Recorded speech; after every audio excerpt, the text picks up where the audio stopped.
దేవుడు ఈ సంతానమైన ప్రజలను ఆయన రక్షించుకోవడానికి, ఆయన కాపాడుకోవడానికి ఈ మాట రాయబడుతున్నది.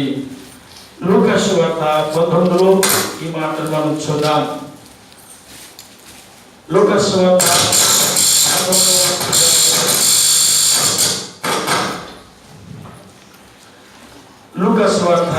19వ అధ్యాయము 10వ వచనం మనం చూద్దాం. నశించిన దానిని వెదకి రక్షించుటకు మనుష్య కుమారుడు వచ్చినని అతనితో చెప్పెను. ఇక్కడ దేవుని వాక్యంలో మనం చూస్తున్నాము.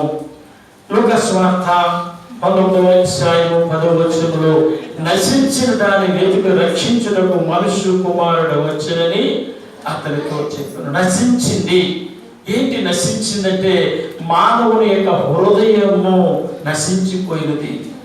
మానవుడు నశించిపోయి ఉన్నాడు. దేవుని వెలుగు నుంచి మానవుడు వెలగలిగిపోయి చీకటిలో మానవుడు, స్త్రీ పురుషులు ఈ లోకములో చీకటిలో బ్రతుకుతున్నారు, చీకటిలో జీవిస్తా ఉన్నారు. చీకటి మయమైపోయింది మానవుని జీవితం అంతా కూడా. ఈ చీకటిలో బ్రతుకున్న ఈ మానవుడిని ఆయన దగ్గరికి చేర్చుకోవడానికి, ఆయన రాజ్య వారసులుగా ఉండటానికి యేసు ప్రభువు ఈ భూమి మీదకి రావడం జరిగింది. వచ్చి ఆయన ఆ యొక్క స్థలాల్లో ఆయన తండ్రి రాజ్య వ్యాప్తి కొరకై ప్రతి స్థలాన్ని కూడా ప్రభు దర్శిస్తూ ప్రతి వారిని కూడా క్రీస్తు మార్గంలో, తండ్రి మార్గంలో ప్రభావం నడిపిస్తున్నారు. అందుకోసమని యేసు ప్రభువు ఒక స్థలానికి వచ్చినప్పుడు చెప్తున్నారు, నశించిన దాని వెతుకు రక్షించుటకు. నశించిన దానిని చూసారా? స్త్రీ పురుషులు, పిల్లలు, పెద్దలు కూడా నశించిపోయి ఉన్నారు. ఒక పవిత్రమైన పరిశుద్ధమైన మార్గాన్ని ప్రజలు విడిచిపెట్టారు.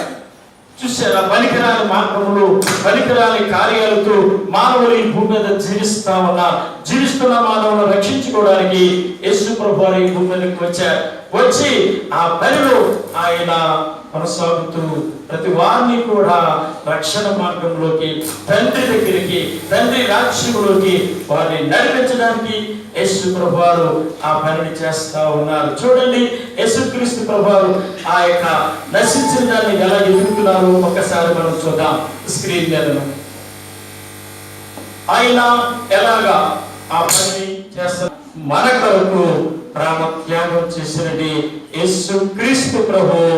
ఆయన మనల్ని రక్షించడానికి, మనల్ని రక్షించుకోవడానికి ఈ భూమి మీదను ఆయన తన పనిని కొనసాగిస్తా ఉన్నాడు. యేసు ప్రభు భూమి మీద ఉన్న దినాల్లో ఆయన ప్రతి వారిని కూడా ఆయన హత్తుకుంటూ ప్రతి వారిని కూడా ఆయన ప్రేమిస్తూ ఉన్నారు. చూద్దాం పరిశుద్ధ గ్రంథం బైబిల్ నుంచి మనం చూసినట్లయితే యోహాను సువార్త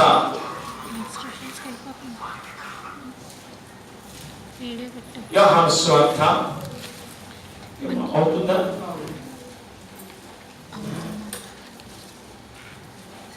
ఆమెను ప్రేమిస్తున్నారు. దేవునికి స్తోత్రం. అక్కడ ఉన్నవారు అంటున్నారు, మీరు చూశారు ఏంటి? ఈయన వెళ్ళి ఆ పాపాత్మరాలతో మాట్లాడుతున్నాడేంటి? ఆ పాపాత్మరాలను ప్రేమిస్తున్నాడేంటి? ఆ పాపాత్మరాలను ఆయన పాపుతున్నాడేంటని అక్కడ వారు గుసగుసలు ఆడడము మనం చూసామా లేదా? మనం చూసారా? కాబట్టి వారు ఎక్కడ గుసగుసలాడుతున్నారు. అయితే యేసు ప్రభువు ఆమెను మాత్రము ప్రేమిస్తున్నారు. దేవునికి స్తోత్రం. అక్కడ ఉన్న వారైతే ఆమెని ద్వేషిస్తున్నారు. యేసు ప్రభువు అయితే ఆమె పట్ల ప్రేమ కలిగి ఉన్నారు. అటువంటి పలుకులు ఆమె జీవితంలో ఎప్పుడూ వినలేదు. ఎప్పుడు కూడా ఆమెను అలాగా ఎవరు కూడా పలకరించలేదు, పరామర్శించలేదు. కానీ ఆమె మట్టుకు మాత్రము ఈయన్ని కూడా, యేసు ప్రభుని కూడా ఆమె ఇతరుల వ్యక్తులే చూసింది. చూసినా ఆమె చాలా అందంగా ఉందా? అందవికారంగా ఉందా? ఎలా ఉన్నది? అందంగా ఉన్నది. ఆమె యొక్క సౌందర్యముతో, ఆమె యొక్క అందముతో అనేక మందిని ఆమె వశపరుచుకుంటుంది. డబ్బు సంపాదిస్తుంది. పాపపు బ్రతుకు ఆమె బ్రతుకుతూ ఉన్నది. పాపములో జీవిస్తూ ఉన్నది. ఈ జీవితాన్ని కొనసాగిస్తూ ఉన్నది. అయితే అందుకని మన లూకా సువార్త 19:10 నశించిపోతున్న దానిని వెతికి నశించిపోతున్నారు ప్రజలు. ఈ నశించిపోతున్న ప్రజలను రక్షించుకోవడానికే యేసుక్రీస్తు ప్రభువారు ఈ భూమి మీదకి ఆయన వచ్చారు. ఈ భూమి మీదకి వచ్చారు. నశించిపోతున్న ప్రజలను రక్షించుకోవాలి. చూసారా, ఇదిగో ఆ వ్యక్తి సంఘానికి సాదృశ్యముగా ఉన్నది. సంఘము పాడైపోతున్నది, సంఘము చెడిపోతున్నది, సంఘము తప్పుడు మార్గంలో నడుస్తుంది కనుక సంఘాన్ని బాగు చేసుకోవడానికి, సంఘాన్ని బలపరచుకోవడానికి, ప్రజలను తన రాజ్యములోకి ప్రభువును తీసుకుని వెళ్ళడానికి ఆయన ఈ భూమి మీదకి వచ్చారు. స్త్రీ చూసారా, తన యొక్క సౌందర్యంతో, తన అందముతో, తన మాటలతో ప్రజలను వశపరుచుకుంటుంది. ఆమె కూడా యేసు ప్రభువును చూసింది ఒక చూపు. దేవునికి స్తోత్రం. కానీ ఆమె చూసిన చూపుకి వేరుగా యేసు ప్రభు యొక్క కళ్ళలోంచి ఆ యొక్క ప్రేమ ఆమెకు కనబడింది, దయ కనబడింది. చూసారా, ఆమె వ్యామోహంతో ప్రభువుని చూసింది, కానీ ప్రభు ప్రేమతో పలకరించాడు. దేవునికి స్తోత్రం. ప్రేమతో పలకరిస్తున్నాడు, దీనస్థంగా ప్రభు పలకరిస్తున్నాడు. దయను ఆమె పట్ల చూపుతుండగానే ఆ మాటలకు ఆమె హృదయము బద్దలైపోయింది. అది బద్దలైపోయినది. అయ్యో ఏంటి అని తను అర్థం చేసుకున్నది. అప్పుడే యేసు ప్రభు మాటల ద్వారా, యేసు ప్రభు పలుకుల ద్వారా, అయ్యో నేను పాపములో ఉన్నానా, నేను పాపని అయి ఉన్నానా, ఇదా నా పాపమని వెంటనే కూడా తన పాపాన్ని ఆ స్త్రీ తెలుసుకున్నది. వెంటనే కూడా ఆమె తన పాపాన్ని తెలుసుకుని ఆమె పశ్చాత్తాపడుతుంది, ఏడుస్తుంది. అయ్యో అయ్యో అని చూసారా, మారు మాటని పలకలేదు, కానీ తన జీవితాన్ని వెంటనే కూడా మార్చుకోవడానికి, ప్రభు దగ్గర పశ్చాత్తాపడడానికి ఆమె వెంటనే కూడా ఇష్టపడింది. దేవునికి స్తోత్రం. దేవుని బిడ్డలారా, దేవుని యొక్క మాటలు వింటున్నప్పుడు మనం వెంటనే మనము మార్పులోకి రావాలి. వెంటనే కూడా మనము మారిపోవాలి. జాగ్రత్తగా వినండి దేవుని వాక్యాన్ని. దేవుడు మన మధ్యలో ఉన్నాడు. ఆయన మనలను బలపరుస్తున్నాడు. ఆయన మనతో ఉండి మనకు అండగా, రక్షకుడుగా, మన రక్షించే దేవుడిగా మనతో ఉన్నారు. చూడండి, ఆ స్త్రీ ఆ రీతిగా ఆ ప్రభువుని ఆమె వెంటనే కూడా తన యొక్క మార్పుల జీవితంతో ప్రభుని ప్రేమించడం మొదలుపెట్టింది. అయితే ఇదిగో యేసు ప్రభువాన్ని అక్కడ ఆ ప్రాంతంలో ఒక వ్యక్తి, ఆమె సిమోను అనే వ్యక్తి యేసు ప్రభువాన్ని ఇంటికి ఆహ్వానించాడు. అయ్యా, మా ఇంటికి రండి, మీ శిష్యులతో ఈ రోజు మా ఇంటి దగ్గర మీరు భోజనం చేయండి, విందు చేయండి అని యేసు ప్రభువాన్ని పిలిచాడు. యేసు ప్రభువాన్ని పిలిచినప్పుడు ఆయనతో ఉన్న శిష్యులు వారందరూ కూడా వారి ఇంటికి వెళ్ళారు భోజనానికి వెళ్ళినప్పుడు అక్కడ చదవండి, యోహాను సువార్త 12వ అధ్యాయము 3వ వచనము. అప్పుడు మరియా మిక్కిలి విలువగల అచ్చట జటమాంసి అత్తరు ఒక సేరున్నర ఎత్తు తీసుకుని. చాలండి, ఇక్కడ దేవుని వాక్యంలో మనం చూస్తా ఉన్నాం. ఇదిగో ఆమెలో గొప్ప మార్పు, మారిన వ్యక్తిగా ఇప్పుడు ప్రభు దగ్గరికి వస్తున్నట్టుగా దేవుని వాక్యంలో మనం చూస్తున్నాం. దేవునికి స్తోత్రం. హల్లెలూయా. జాగ్రత్తగా వినండి. ఈ భూమి మొదట ఆదాము దేవుడు సృష్టించిన నాటి నుంచి నేటి వరకు కూడా మానవుడు పుడుతున్నాడు, చనిపోతున్నాడు. మానవుడు చనిపోయినప్పుడు మరణ వాసన మానవుని ద్వారా ఈ భూమి మీద మనందరం కూడా చూస్తూ ఉన్నాము. ఎంతో మంది ఆదాము ఆది మానవుడైన ఆదాము మొదలుకొని ఎంతవరకు కూడా మనము తరాలు మనుషులు పుడుతున్నారు, చనిపోతున్నారు. ఎవరు మరణము ద్వారా ఈ లోకానికి కానీ మనుషులకు కానీ సంతోషం లేదు. కానీ చూసారా, ఎవరైనా చనిపోతే వేదన, రోదన, బాధ అనుభవించడమే తప్ప, లేక అక్కడ ఇక మరణ వాసన తప్ప వేరే వాసన ఎక్కడ మనకి కనబడదు, మనం చూడలేదు. జాగ్రత్త. ఈ భూమిని దేవుడు సృష్టించిన నాటి నుంచి, ఆదామును సృష్టించిన నాటి నుంచి, ఆదాము అనేక వందల సంవత్సరాలు బ్రతికాడు, అవ్వ బ్రతికింది, తర్వాత సంతానం వచ్చారు, వారు బ్రతికారు. ఆ తరం నుంచి ఈ తరం వరకు నేటి వరకు కూడా పుడుతున్నారు, చనిపోతూ ఉన్నారు మనుష్యులు. కానీ ఏ ఒకరు మరణము ద్వారా సువాసన జరగలేదు, ఆనందము జరగలేదు, సంతోషము జరగలేదు. క్రీస్తు మరణము సువాసనగా మార్చబడింది. దేవునికి స్తోత్రం. హల్లెలూయా. క్రీస్తు యొక్క మరణము ఎట్లా వచ్చిందంటే అది సువాసన. చూసారా, ఎవరన్నా సరే చనిపోతే చనిపోయినట్టు కూడా మరణం వాసన ఉంటుంది, మరణ దుఃఖం ఉంటుంది, మరణ వేదన ఉంటుంది, మరణ శోకముతో వారు కృంగిపోతూ ఉంటారు. చూసారా, మనకి కావలసిన వారు మన దగ్గర నుంచి దూరమైనప్పుడు ఎంతో వేదన బాధ, లేక చనిపోయినప్పుడు ఎంతో వేదన శోధన ఈ భూమి మీద జరుగుతూ ఉన్నది. కానీ క్రీస్తు యొక్క మరణం జాగ్రత్త, యేసు ప్రభు యొక్క జన్మము గొప్పది, ఆయన మరణము గొప్పది, ఆయన పునరుద్ధానము గొప్పది, ఆయన పుట్టికే గొప్పది. అంత గొప్ప దేవుడిని మనము ఆరాధిస్తా ఉన్నాము.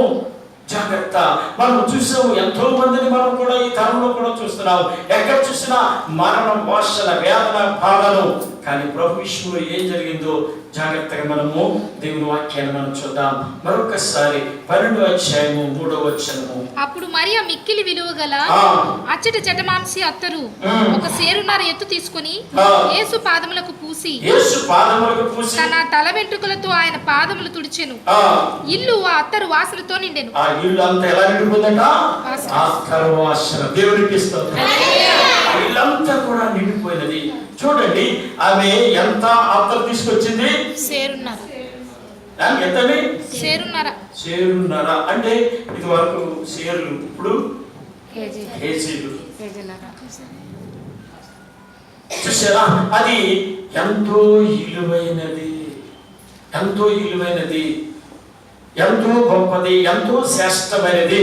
ఈ శ్రేష్టమైనది అత్తరు, ఈ సేరున్నర అత్తరు కూడా ఆమె తీసుకుని వచ్చేసింది. తీసుకుని వచ్చి విందులో కూర్చున్నారు ప్రభువారు. దేవునికి స్తోత్రం.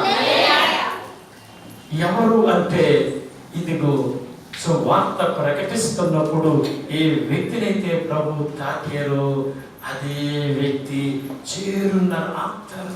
చాలా ఇలువైన అత్తరు, చాలా ఖరీదైన అత్తరు. ఈ అత్తరు తీసుకుని వచ్చి ఆయన కూర్చుంటే ఆయన వెనక కట్టును వచ్చి ఆయన పాదాల మీద పోసేసిన అత్తరు తీసుకొచ్చి అత్తరు తీసుకొచ్చి ఆయన పాదాల మీద పోసేసేసి ఏం చేస్తుందంటే తన తల వెంట్రుకలతో తుడుస్తా ఉన్నది. ఆయన పాదాలను ఆమె విపరీతంగా ఆమె ముద్దులు పెట్టుకుంటా ఉన్నది. చూద్దాం ఒక్కసారి ఈ స్క్రీన్ మీద చూద్దాం. స్క్రీన్ మీద చూడండి.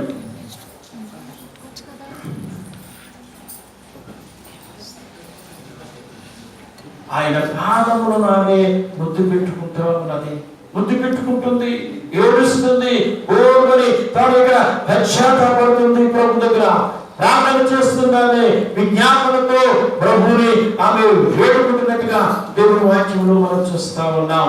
నిజమే, నశించిపోయినది రక్షించుకోవడానికి యేసు క్రీస్తు ప్రభువారు ఈ భూమి మీదకు వచ్చారు. కనుక ఇదిగో మనం రక్షించుకోవడానికి, మనల్ని మార్చుకోవడానికి, మనలతో ఆయన నివాసం ఉండడానికి, మనము ఆయనతో ముందుకు పోవడానికి ఆయన మనలను ఆయన ప్రేమిస్తూ ఉన్నారు. చదవండి పరిశుద్ధ గ్రంథ బైబిల్లో మనం ఈ మాటలు మనం చూద్దాం. పరమ గీతములు మనం చూసినట్లయితే మనం చూసినట్లయితే అక్కడ రాయబడుతున్నది 4వ అధ్యాయంలో ఈ మాట ఉన్నది. 4వ అధ్యాయము 10వ వచనము. సహోదరి ప్రాణేశ్వరి ఈ ప్రేమ ఎంత మధురము. దేవునికి స్తోత్రం. ఇక్కడ ఏమంటున్నాడు? ఈ ప్రేమ ఎంత మధురం. దేవునికి స్తోత్రం. చూసారా, సహోదరి ప్రాణేశ్వరి, నువ్వు ఎంతగానో నన్ను ప్రేమిస్తున్నావు, నువ్వు ఎంతగానో నన్ను ఆరాధిస్తున్నావు, నీ ప్రేమ ఎంత గొప్పది. దేవునికి స్తోత్రం. హల్లెలూయా. మనము ప్రభువును మనం ప్రేమిస్తున్నామంటే జాగ్రత్త. ఇక్కడ ప్రియురాలను చూసి ఆయన సంతోషిస్తున్నాడు, ప్రియురాలను చూసి ఆయన మహిమ పొందుతున్నట్టుగా దేవుని వాక్యంలో మనం చూస్తా ఉన్నాం. అందుకోసమని అంటున్నాడు, నీ ప్రేమ ఎంత మధురము. కావున దేవుని పిల్లలుగా మనము ప్రభువుని ప్రేమించేవారుగా ఉండాలి. ప్రభుని ఆరాధించేవారుగా ఉండాలి. మనం దేవుని ప్రేమిస్తున్నామంటే పరిపూర్ణమైన ప్రేమతో, చూసారా, కపటములైన ప్రేమతో, స్వార్థములైన ప్రేమతో, చూసారా, పాపములైన ప్రేమతో మనం దేవుడిని ప్రేమిస్తున్నామో దేవుడు గొప్పవాడు. దేవుడు గొప్పవాడు. ఆనాడు వారు ఇదిగో పాపములు ఉన్నప్పటికీ కూడా వారి జీవితాలను మార్చుకోవడానికి ఇష్టపడ్డారు. వారు ప్రభుతో ఉండడానికి ఇష్టపడ్డారు. ప్రభువును వారు ప్రేమిస్తున్నట్టు ఆయనతో ముందుకు కొనసాగుతున్నట్టుగా దేవుని వాక్యంలో మనం చూస్తా ఉన్నాము. కనుక మనము ప్రభువును ప్రేమించాలి, మనం ప్రభువుని ఆరాధించాలి. కారణం ఏంటంటే ఆయన నీ కొరకు నా కొరకు కూడా తన ప్రాణాన్ని అర్పించిన దేవుడు, తన ప్రాణాన్ని అర్పించిన దేవుడు, మహిమగల దేవుడు. ఆయన నీకు నాకు దేవుడై ఉన్నాడు. ఆయనే మనం రక్షించగలిగేవాడు. ఆయన తప్ప మనకి రక్షణ ఎక్కడా లేదు. దొరుకుతుందని ఎవరు కూడా ఎప్పుడు కూడా ఆలోచించొద్దు. యేసు ప్రభువులో నేను ఇంటికి ఆశీర్వాదం, యేసు ప్రభువులో నేను ఈ బిడ్డలకు దీవెన, యేసు ప్రభువులో నేను ముందుకు పోగవాలి అంతే తప్ప ఏ నామములను కూడా మనము వెళ్ళినా మనకి ఆశీర్వాదం లేదు. ఏ నామములో మనం వెళ్ళినా ఎటువంటి దీవులు కూడా మనకి దొరకు అని బైబిల్ గ్రంథం తేటగా మనకు బోధిస్తా ఉన్నది. కాబట్టి మనము యేసు ప్రభుని పరిపూర్ణంగా మనం ప్రేమించాలి. పరిపూర్ణతతో దేవుని మనం ఆరాధించినప్పుడు ఆయన ఆ ప్రజలను దీవిస్తారు, ఆ ప్రజలను దేవుడు ఆశీర్వదిస్తారు. చదవండి, ప్రకటన గ్రంథంలో ఈ మాట మనం చూద్దాం. ప్రకటన గ్రంథం ప్రకటన గ్రంథంలో ఈ మాట మనం చూద్దాం. ప్రకటన గ్రంథము 5వ అధ్యాయం మనం చూసినట్లయితే ఇక్కడ వ్రాయబడుతున్న మాటలు మనం చూద్దాం. ప్రకటన గ్రంథము 5వ అధ్యాయం 7వ వచనం మనం చూద్దాం. ఆయన వచ్చి సింహాసనమునందు ఆసీనుడైండు వాని కుడి చేతిలో నుండి ఆ గ్రంథమును తీసుకొనెను. జాగ్రత్తగా మనం చూసినట్లయితే ఇక్కడ రాయబడుతుంది. ప్రకటన గ్రంథము 5వ అధ్యాయం 7వ వచనంలో ఈ మాట ఉన్నది. ఆయన వచ్చి సింహాసనమును ఆసీనుడైన వాని కుడి చేతిలో నుంచి ఆ గ్రంథమును తీసుకొనెను. సింహాసనం మీద తండ్రి ఉన్నాడు, కుమారుడు యేసు క్రీస్తు ప్రభువారు వచ్చారు. వచ్చి తండ్రి చేతిలో ఉన్న గ్రంథాన్ని ఆయన తీసుకున్నాడు. దేవునికి స్తోత్రం. హల్లెలూయా, హల్లెలూయా, హల్లెలూయా. ఆ గ్రంథాన్ని ఇప్పుడకు ఎవరును యోగ్యులు కారు, అందరూ పాపాత్ములై ఉన్నారు. చూసారా, మానవుడి యొక్క జన్మమే పాపమై ఉన్నది.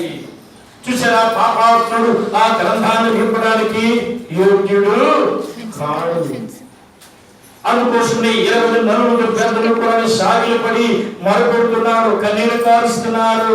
అయ్యో, ఈ గ్రంథం ఎవరు ఇప్పుతారు, ఈ గ్రంథకర్త ఎవరు అని వారు సాగిలపడి 20 నలుగురు పెద్దలు కూడా అక్కడ చూసారా, అక్కడ రాయబడుతున్నారు వచనంలో, మరియు సింహాసనమునకును ఆ 4 జీవులకును పెద్దలకును మధ్యను వధింపబడినట్లుండిన గొర్రెపిల్ల నిలిచి ఉండుట చూచితిని. ఆ గొర్రెపిల్లకు 7 కొమ్ములను 7 కన్నులను ఉండెను. ఆ కన్నులు భూమి అంతటికి పంపబడిన 7 దేవుని ఆత్మలు. చూసారా, వారు ఇక్కడ చూస్తున్నారు. యోహాను ఇదిగో ప్రకటన గ్రంథంలో ఆయన దర్శనాన్ని చూస్తున్నట్టుగా మనం చూస్తా ఉన్నాం. ఒక దర్శనాన్ని ఆయన చూస్తున్నట్టుగా పరిశుద్ధ గ్రంథంలో మనం చూస్తా ఉన్నాం. కావున దేవుడు కృపాకరికరమైన దేవుడు, ప్రభు మనల్ని ప్రేమిస్తా ఉన్నారు. దీనికంటే ముందుది అవుతుందా? ముందుది ఒకసారి తీసుకురండి.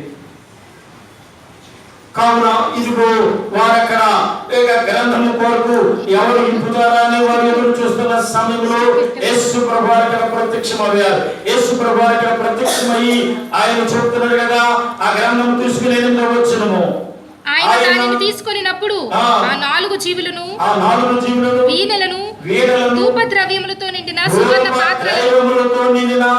పాత్రలను పట్టుకొని ఉన్న ఆ 24 పెద్దలను ఆ గొర్రెపిల్ల ఎదుట సాగిలపడిరి. ఈ పాత్రలు పరిశుద్ధుల ప్రార్థనలు. చూసారా, పరిశుద్ధుల యొక్క ప్రార్థనలు ప్రభువు దగ్గరికి చేర్చబడుతున్నవి. ప్రభు చెంతకి ఆ ప్రార్థనలు చేర్చబడుతున్నట్టుగా దేవుని యొక్క వాక్యములో మనం చూస్తా ఉన్నాం. దేవుడు కృపా కనికరము గల దేవుడు. ఆయన మనలను ప్రేమించే దేవుడై ఉన్నాడు. మన పట్ల ఆయన ప్రేమ కలిగిన దేవుడై ఉన్నాడు. దేవునికి స్తోత్రం. హల్లెలూయా. కావున దేవుడు కృపా కనికరము గల దేవుడని మనము నమ్ముతూ ప్రభు దగ్గర మనము ప్రార్థించవలసిన వారమై ఉన్నాము.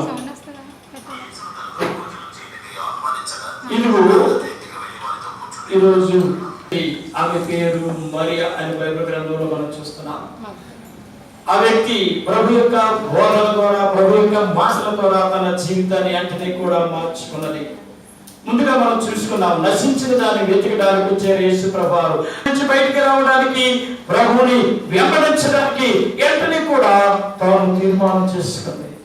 తాను తీర్మానం చేసుకుని నా పాపమును నేను పాపము ద్వారా నేను క్షమించబడాలి. ఎవరు నన్ను క్షమించగలిగేది? ఆ బోధకుడు, ఆ ప్రభువే కాదని ఆయన ఎక్కడున్నాడో కనుగొని ఆ విందు దగ్గరికి రాకూడదు, కానీ ఆమె ప్రవేశించింది. వారందరూ కూడా చదువుకుంటున్నారు. అందుకనే యేసు ప్రభువారు అన్నారు, ఇదిగో అక్కడ యోహాను సువార్తలో 10లో రాయబడుతుంది, ఒక వ్యక్తి ఇద్దరికి అప్పు ఇచ్చాడు. ఇద్దరు కూడా తీర్చలేని స్థితిలో ఉన్నారు. ఒకరికి ఎక్కువ ఇచ్చారు, ఒకరికి తక్కువ ఇచ్చారు. అయితే ప్రభు అన్నారు, అయితే ఇదిగో ఎక్కువ ఇచ్చిన వారు, తక్కువ ఇచ్చిన వారు చూసారు. ఎక్కువ ఇచ్చిన వారు ఎక్కువగా ప్రేమిస్తారా, తక్కువ ఇచ్చిన వారు ఎక్కువగా ప్రేమిస్తారా అని ఆ విందుకు పిలిచిన వ్యక్తితో ప్రభడినప్పుడు ఎక్కువ ఇచ్చిన వారు ఎక్కువగా కరెక్ట్గానే చెప్పేవని ప్రభు అన్నారు. ఈమె విస్తారముగా పాపములు చేసింది కనుక ఈమె విస్తారముగా క్షమించబడుతుంది. దేవునికి స్తోత్రం. ఈమె విస్తారముగా నన్ను ప్రేమిస్తుంది. దేవునికి స్తోత్రం. ఆ క్షమాపణ దొరకడానికి కారణం ఏంటంటే క్రీస్తుని ప్రేమించడం, క్రీస్తుకు లోబడటం ద్వారా, క్రీస్తును ఆరాధించడం ద్వారా ఆమె జీవితం ఒక గొప్ప ధన్యతగా మారిపోయింది. ఒక గొప్ప ఆశీర్వాదంలోకి, ఒక గొప్ప దీవెనలోకి ప్రభు ద్వారా ఆమె రాగలిగినట్టుగా దేవుని వాక్యంలో మనం చూస్తున్నాం. అలాగనే చూసారా, ప్రకటన గ్రంథం 5వ అధ్యాయంలోనూ కూడా ఇదిగో ప్రార్థన పరిస్థితులను మార్చేస్తుంది. దేవునికి స్తోత్రం. ఒక్కరైనా సరే మార్పు కలిగిన జీవితం ఉంటే ప్రభు యొక్క ఓ ఆశీర్వాదాన్ని మనం పొందగలుగుతాము. ప్రభు యొక్క దీవెనలను మనం తీసుకుని మారకుండా దేవుని దగ్గర ఎంత ప్రార్థన చేసినప్పటికీ కూడా మనకి ఆశీర్వాదాలు దొరకవు. అంతంత మాత్రమే తప్ప పరిపూర్ణమైన దీవెనలు మనం పొందలేము. అందుకోసమని యేసు ప్రభువారు ఏమన్నారు? నీ పాపాలు క్షమించబడు. దేవునికి స్తోత్రం. జాగ్రత్త. దేవుని ప్రజలుగా ప్రభు దగ్గరికి మనం వచ్చిన తర్వాత మనము క్షమించబడిన వారుగా ఆయన మనం తీర్చిదిద్దుతున్నారు. మరలా మనము వెనక్కి చూడకూడదు, వెనక్కి చూడకూడదు. మన ప్రయాణం ముందుకు. అందుకని ప్రభు చెప్తున్నారు, నాగట మీద చేపెట్టి వెనక చూసేవాడు నా రాజ్యమునకు పాత్రుడు కాడు. మనం వెనక తట్టు చూస్తూ మనం ప్రార్థన చేస్తూ ఉంటే ఆయన రాజ్యము మనకి, ఆయన రాజ్యానికి సంబంధం లేదు. నేను దేవుడు ఏదైతే విడిచిపెట్టమన్నాడు, ఏదైతే మానేమన్నాడు, ఏదైతే దూరంగా ఉన్నాడో దానికి మనం దూరమైనప్పుడే ప్రభు నిన్ను ఆశీర్వదిస్తాడు, ప్రభు నీ కుటుంబాన్ని దీవిస్తాడు, ప్రభు నిన్ను అన్ని విషయాల్లోనూ కూడా ఆయన నిన్ను అమృతులకు తీసుకురాగలిగే దేవుడై ఉన్నాడు. ఇరుగు న్యాయకర్తను మనం చూస్తున్నాం. ప్రకటన గ్రంథంలో ఆయన మనకు న్యాయం చేయగలిగే దేవుడై ఉన్నాడు. సింహాసనం మీద ఆశీనుడై ఉన్నాడు. వధించబడిన గొర్రె పిల్ల. జీవ గ్రంథము ప్రభు దగ్గర ఉన్నది.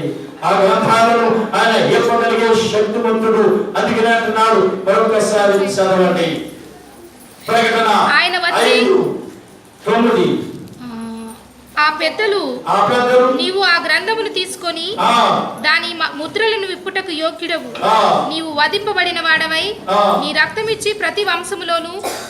ఇక్కడ మనం చూసినట్లయితే రాయబడుతుంది కదా, 8వ వచనంలో ఆయన దాన్ని తీసుకున్నప్పుడు ఆ 4 జీవులు వీణలను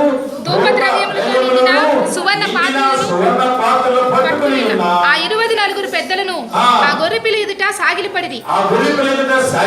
ఈ పాత్రలు పరిశుద్ధుల ప్రార్థనలు. చూసారా, పరిశుద్ధుల యొక్క ప్రార్థనలు ప్రభు దగ్గరికి వెళ్తున్నాయి.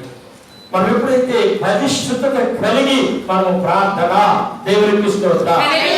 ఒకసారి చూద్దాం, ఇది చూడండి.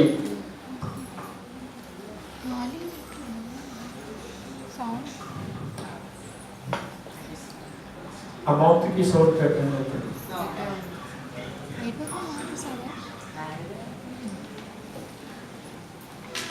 హలో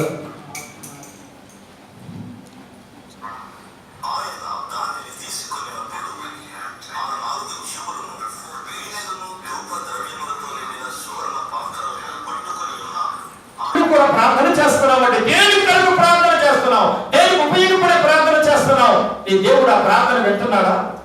ఆ ప్రార్థన ద్వారా నీ ఇంటికి ఏమైనా ప్రతిఫలం వస్తుందా? మార్పు లేని ప్రార్థన చేసినప్పుడు ఇల్లు ఇంకా కూడా అగ్ని గుండంగా మారిపోతుంది. ఆనాడు పరిస్థితి అలాగే వచ్చింది ప్రజల్లో. ఆనాడు ప్రజల పరిస్థితి అలాగే వచ్చింది. మార్పు లేకుండా ఆనాడు ప్రజలు ప్రార్థన చేశారు. మార్పు లేకుండా దేవుని విజ్ఞాపన చేశారు. వారు ఎటువంటి ఆశీర్వాదం పొందలేకపోయారు, ఎటువంటి దీవెన కూడా పొందలేకపోయారు. ఇదిగో బైబిల్ చెప్తుంది, పరిశుద్ధుల యొక్క ప్రార్థనలు ఎక్కడికి వెళ్తున్నాయి? ప్రభు దగ్గరికి వెళ్తున్నాయి.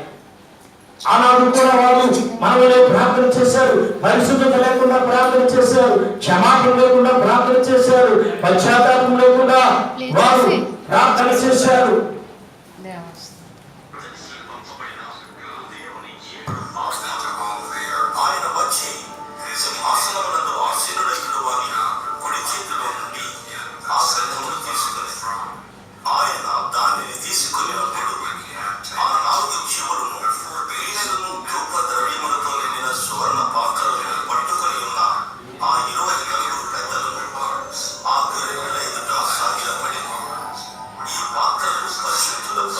చాలు చాలు. ఇది చూసారా, పరిశుద్ధుల యొక్క ప్రార్థనలు ఎక్కడికి వెళ్తున్నాయి? దేవుని దగ్గర.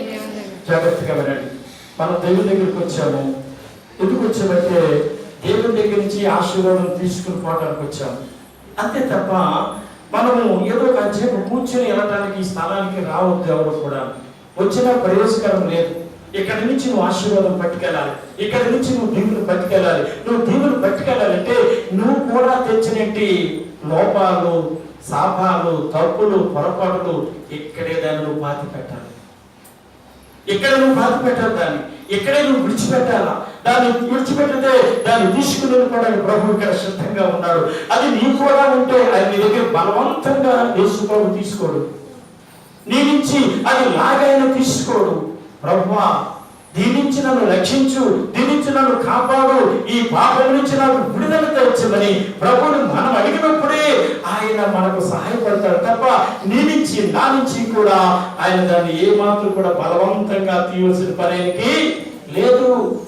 చూసారా, పరిశుద్ధుల యొక్క ప్రార్థనలు ప్రభు దగ్గరికి వెళ్తున్నాయి. ఆ ప్రార్థన బట్టే భూమి మీద ఉన్న మనుషుల దగ్గరికి, మానవుల దగ్గరికి సమాధానము, ఆశీర్వాదాన్ని దేవుడు పంపిస్తూ ఉన్నారు. కావున దేవుని ప్రజలుగా ప్రతి కుటుంబంలోనూ ప్రార్థన జరగాలి. ఆనాడు ప్రార్థన చేశారు, ప్రతిఫలాన్ని పొందలేకపోయారు. దేవుడు కోరుకునేది ఆనాడు క్రైస్తవులుగా మనం ఉండొద్దు, ఆనాడు దేవుని ఆరాధించే ప్రజలుగా మనం ఉండొద్దు.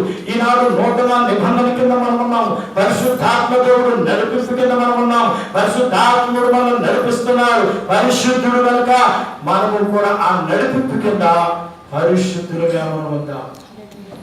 మనల్ని వేధిస్తున్నట్టు ఆశలు, మనల్ని వేధిస్తున్నట్టు కోరికలు, మనను బలహీనపరుస్తున్న తలంపులు, దాన్ని మనం ఖచ్చితంగా ప్రతి ఒక్కరు కూడా మనం దాన్ని పాతి పెట్టాలి, దాన్ని మనం విడిచిపెట్టాలి. విడిచిపెట్టినప్పుడే ఆశీర్వాదము, విడిచిపెట్టినప్పుడే మనకు దీవెన తప్ప లేకపోతే దీవెన రాదు. చూసారా ఆ స్త్రీ, అందుకని యేసు ప్రభువారు వెతుకుతున్నారు రక్షించుకోవడానికి. నశించిపోతున్నారు ప్రజలు, వారిని రక్షించుకోవాలి. ఆయన సొత్తుగా ఎందుకోసమని ఆయన స్వరత నుంచి సంపాదించుకున్నాడు మనందరినీ కూడా. మన కొరకు ఎవరు తన రక్తాన్ని ధారపోలేదు, కానీ యేసు ప్రభువే తన రక్తాన్ని మన కొరకు ధారపోశారు. దారపోషణ దేవుని దగ్గర మనము ప్రార్థన చేస్తున్నాం కనుక ఆ విషయాలను మనం గుర్తుపెట్టుకుని ప్రభు దగ్గర మనము ప్రార్థించవలసిన వారు అయి ఉన్నాం. చూసారా, ఆ స్త్రీ మారిందా మారలేదా? త్వరగా చెప్పాలి. మారి ఎక్కడికి వచ్చింది? ప్రభు దగ్గరకు వచ్చి ఏం చేస్తుంది?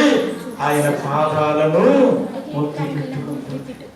ఇలువైన ఆస్తులను తీసుకుని వచ్చింది. అక్కడ చూసారా, భయంకరమైన వాసన, మరణ వాసన ఆ స్థలం అంతా కూడా ఉన్నది. ఆ మరణ వాసన ఉన్న స్థలము దగ్గరనే సువాసనగా మార్చేసింది. దేవునికి ఇష్టం. మరణ వాసన నువ్వు నివసిస్తున్న ప్రతి స్థలము కూడా కంపు కొడుతూ ఉంటుంది. దరిద్రంతో నింపబడిన స్థలాల్లో మనం ఉంటున్నాము. ఆ స్థలము సువాసనగా మారాలంటే ప్రభు యొక్క ఆశీర్వాదాలు కావాలి. ప్రభు ఇంకా దేవుళ్ళు కావాలి. ఎటువంటి భవనం కావచ్చు, ఎటువంటి ఇల్లు కావచ్చు, క్రీస్తు లేని ఇల్లు అది నరకముతో బైబిల్ చెప్తుంది. క్రీస్తు మనను సువాసనగా, పరిమళ వాసనగా ఆయన రక్తాన్నిచ్చి మనల్ని సంపాదించుకున్నారు యేసు క్రీస్తు ప్రభువా. చూద్దాం, పరిశుద్ధ గ్రంథంలో ఈ మాట రాయబడుతుంది. జాగ్రత్త. అనేక పర్యాయాలు మనము దేవుని మాటలు వింటున్నాము, కానీ విని మర్చిపోతున్నాము. జాగ్రత్త. నువ్వు ఏదన్నా మరవచ్చు, కానీ దేవుని మాట ఎవరు కూడా మర్చిపోకూడదు. దేవుని మాట ఎవరు మర్చిపోకూడదు. దేవుని మాట మన హృదయంలో ఉండాలి. దేవుని మాట నీకు ఉన్నప్పుడే అది నిన్ను నడిపిస్తుంది, లేకపోతే శత్రువైన సాతాను నడిపిస్తాడు. కాబట్టి దేవుని మాట మనం ఎన్నడూ మర్చిపోవద్దు. యేసు ప్రభు తండ్రి దేవుడు ఏమన్నాడు ఒకసారి మళ్ళీ సంఘానికి దేవుడు గుర్తు చేస్తున్నాడు. చదవండి. నిర్గమకాండంలో మోషే ద్వారా తండ్రి దేవుడు ఈ మాటలు చెప్పాడు. నిర్గమకాండము 35వ అధ్యాయం చూద్దాం. నిర్గమకాండము 35వ అధ్యాయం మనం చూద్దాం. 35 2వ వచనము. 6 దినములు పని చేయవలను, 6 దినములు పని చేయవలను, 7వది మీకు పరిశుద్ధ దినం. చూశారు, 6 దినాలను పని చేయి, 7వ దినాలను పని చేసావంటే నీకు పాపము. నువ్వు 6 దినాలు కష్టపడు. సోమరుగా ఉండదని బైబిల్ ఎక్కడ చెప్పలేదు. సోమరుగానాలు దేవుడు ఎప్పుడు దాన్ని ప్రేమించే దేవుడు కాదు, దాన్ని ప్రోత్సహించాడు. సోమరుని చెప్తున్నాడు, నువ్వు సేమల దగ్గరికి వెళ్ళి బుద్ధి నేర్చుకోమని చెప్తున్నాడు దేవుడు సామెతల గ్రంథంలో. చూసారా, అందుకోసమే మోషేతో దేవుడు చెప్తున్నాడు. ఇశ్రాయేలు ప్రజల కొరకు ఈ మాట చెప్తున్నాడు. దేవుని ప్రజల కొరకు ఈ మాట చెప్తున్నాడు. ఇదిగో 7వ దినము, 7వది మీకు పరిశుద్ధ దినము, అది యెహోవా విశ్రాంతి దినము, అది యెహోవా విశ్రాంతి దినము. దానిలో పని చేయి ప్రతివాడును మరణ శిక్ష నొందును. ఏం పొందుతాడండి? మరణ శిక్ష. ఈ వాక్యాలు అనేక సార్లు దేవుడు చెప్పాడు, కానీ అప్పటికే విని దాని తర్వాత మనం ఏం చేస్తున్నాము? అయితే మరణం రాలేదు కదా. ఏమండి, మరణం రావాలి కదా, రాలేదు కదా. జాగ్రత్త. దేవుని బిడ్డలుగా దేవుడు ఇంకా ప్రేమిస్తున్నాడు. దేవుడు ఇంకా ప్రేమిస్తున్నాడు. అంటే మన గొప్పతనం కాదు, మన బలము, మన తెలివి కాదు. ఆయన మహాప్రేమ గల దేవుడు. ఆయన ఇంకా దీర్ఘశాంతంతో ప్రజల పట్ల ఆలోచన కలిగి ఉన్నాడు. అందుకనే అంటున్నాడు దానియేలు గ్రంథంలో, దానియేలు అంటున్నాడు, ఎంత గొప్ప కీడు మా దగ్గరికి రప్పించావు, మా పితల మీదకి, మా మీదకి, కానీ నీవు సమయము చూసి నీ పని నువ్వు చేస్తావు అంటున్నాడు దానియేలు. ఎప్పుడు చేస్తాడు దేవుడు? ఆయనకు ఒక సమయం ఉన్నది. ఆ సమయంలో ఆయన ఏది మర్చిపోడు. మనుషులు మర్చిపోవచ్చేమో, దేవుడు మర్చిపోయే దేవుడు మన మధ్య లేడైనా. మర్చిపోని దేవుడు మన మధ్య ఉన్నాడు. చూసిన మర్చిపోయేవాడు ఈ లోకంలో ఉండొచ్చేమో, కానీ ఇక్కడ మరుపు లేని దేవుడు మన